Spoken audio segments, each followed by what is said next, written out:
Welcome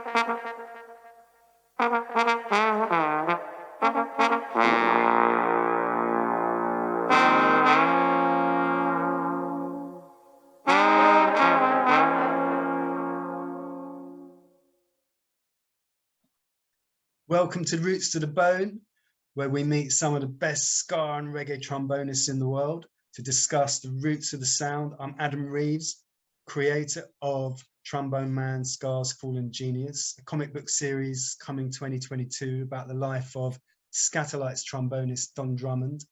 And this week, I'm really happy that my guest is Henry Matic Tenyue, who... Tenyue. Thank you. Henry started out in the 1970s playing with Matumbi and has played with UB40, Aswad, Dennis Bovell dub band. He's been like a stalwart of the British reggae scene, but as far as Jamaican foundation artists goes, he's played with Dennis Brown, Gregory Isaacs, Horace Andy, Delroy Wilson, and many more, and continues to work both in the UK and in Jamaica. So welcome, Henry. Thank you for coming on. Respect. So yeah, just first of all, I just wanted to ask you, like, what's your first inspiration when it comes to ska and reggae trombone? Where did it all come from for you? Well, from my parents, of course, you know. 'Cause when my father, you know, sometime when he went back to Jamaica, and you know, they bring back the ska records when I was younger. Plus, I had a cousin that had a sound system up in Kilburn, Northwest London, you know. Mm-hmm. So, you know, we used to hear the ska tunes and, you know, the little house parties, you know, as kids running around. That's what we used to hear, you know. But you know, that was the first time I really heard, I loved the trombone sound, you know. I heard the trombone sound and found out it was the great Don Drummond, you know. Tell me about Don Drummond. What's your connection with Drummond? Well, my only connection really is that I love his playing. I loved how he portrayed his, you know, himself, because that was the biggest thing with him still, you know. When after I found out about him, was his live performances, you know, which he always, you know, inspired people and intrigued people, you know, and that got him his kind of popularity. What is it about Jamaican?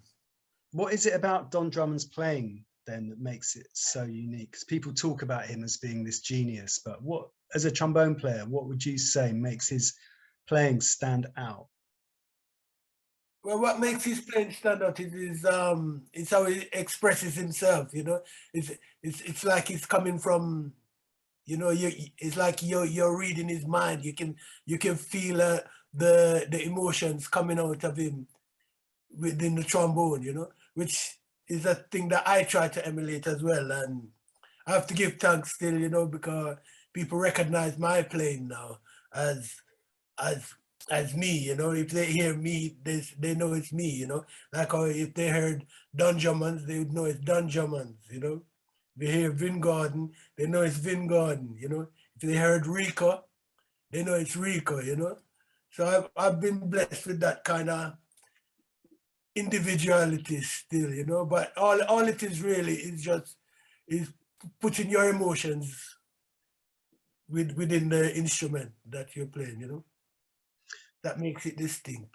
Yeah, and like with these players you mentioned, like Rico and Don Drummond, the one thing that, you know, you pick up on is the emotional quality, and like they manage to be sad and joyful at the same time. There's a kind of haunting sound. So where does that come from? And you know, how did it... To me, from how I play and how I experience, I realize it comes from the way you live your life, you know, how you're living your life, you know, and you're, cause you know, we know Don Drummond was kind of like a complex person, so he had his moods, you know, and that's where you get to, you know, like sometimes like a singer, for instance, you know, you have some singers who sing and you're wondering, where do they get that passion to sing, you know? And then find that when you know, that's why sometimes when you find out about them, you wish you didn't know about them, you know, because sometimes it can be negative or it can be positive, you know.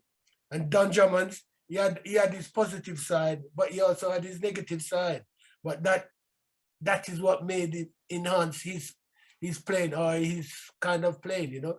You know, Rico wasn't the most technical player, but the emotion that he brought out because of Rastafari, because he was up in Warwick Hills with the Rastaman them. So, and that is the emotion that he brought out, you know, more than like Vin Gordon, who is more, he's a bit more, he tried to emulate more like Don Drummond. That's why they call him Don Drummond Jr. Although eventually he did get his own style, because, you know, Don Drummond's never played any reggae. You know, some people believe Don Drummond's played reggae, but he didn't. No, he never played reggae. He never played reggae. So if you're hearing the trombone and reggae on early reggae music like Studio One and that was Vin Gordon most of the time. And there's even that one, a couple of tunes like Heavenless is credited to Don Drummond, but that's Vin. That's Vin. Yeah, but it's interesting that Don Drummond, he never played any reggae or even played any rock steady, but yet his influence on reggae and rock steady, he created, or he paved the way for the future. So what is it, you know, that sound that he created, I call it the roots vibration, that kind of stems from Don Drummond. Right. But yeah, what would you say about that in terms of his influence, his legacy, the Skatalites' legacy, and how they shaped the future?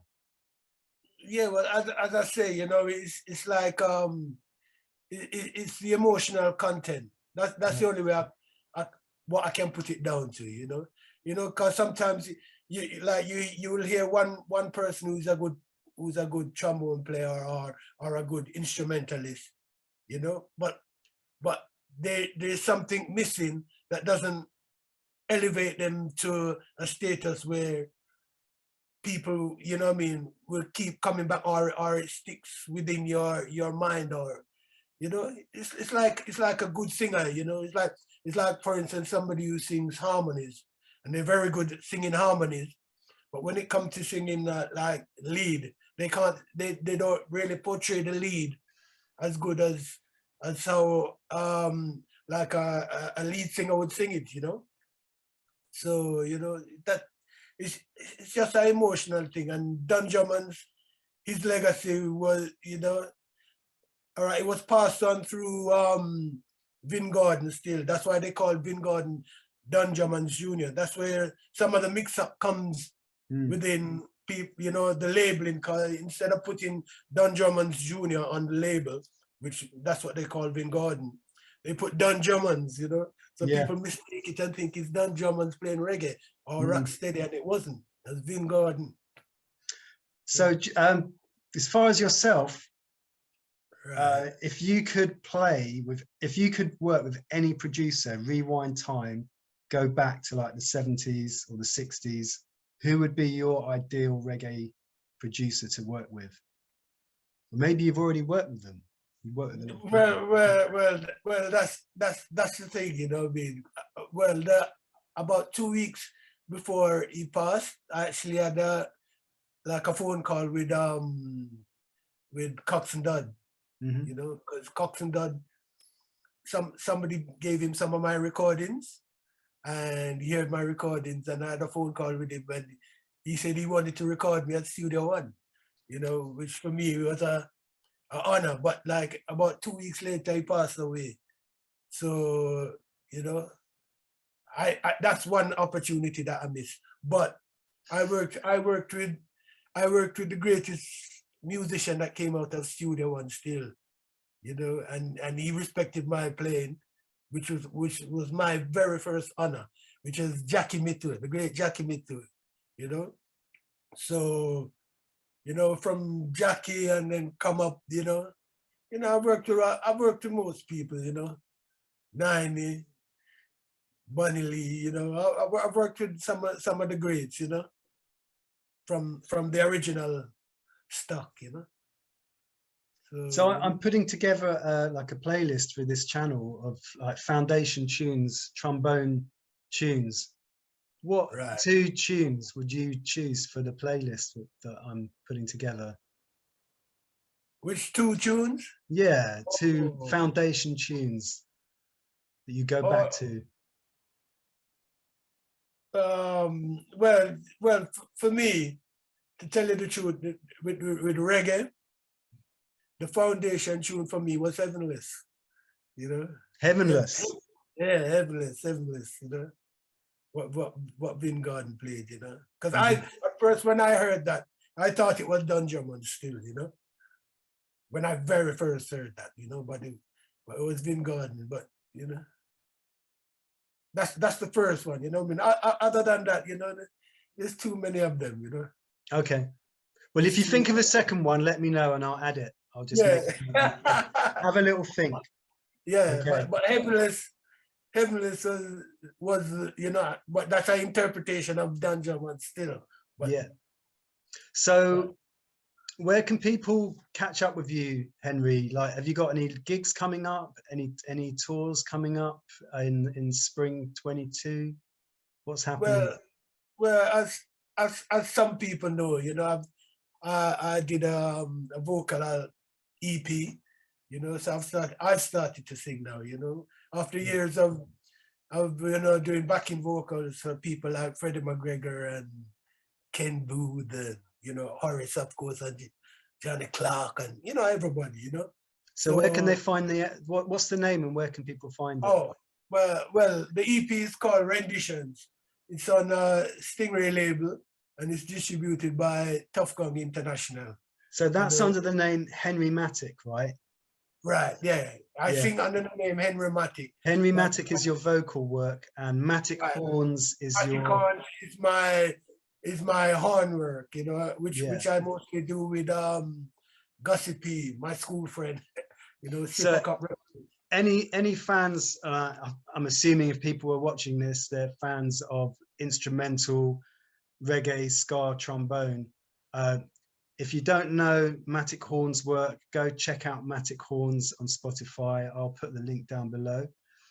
And I'm also going to put in, there's a great interview that Angus Taylor did for Reggaeville. I'll put the link to that below. That's kind of like your whole background, sort of coming up from the 70s onwards through Matumbi. So that's all. It's a sketch. It's a sketch. Believe it or not, it's a sketch of It's the bare bones, but there's a lot of it. Yeah, it's really interesting. I highly recommend people check it out. So other than that, just to say thank you for joining us this week, Henry. It's been really great chatting to you. If you're interested in what I'm doing, please subscribe to the channel down below and keep an eye out for more of these videos. I should be having one again next week, and see you soon. Yeah, respect, Adam. Bless. One love,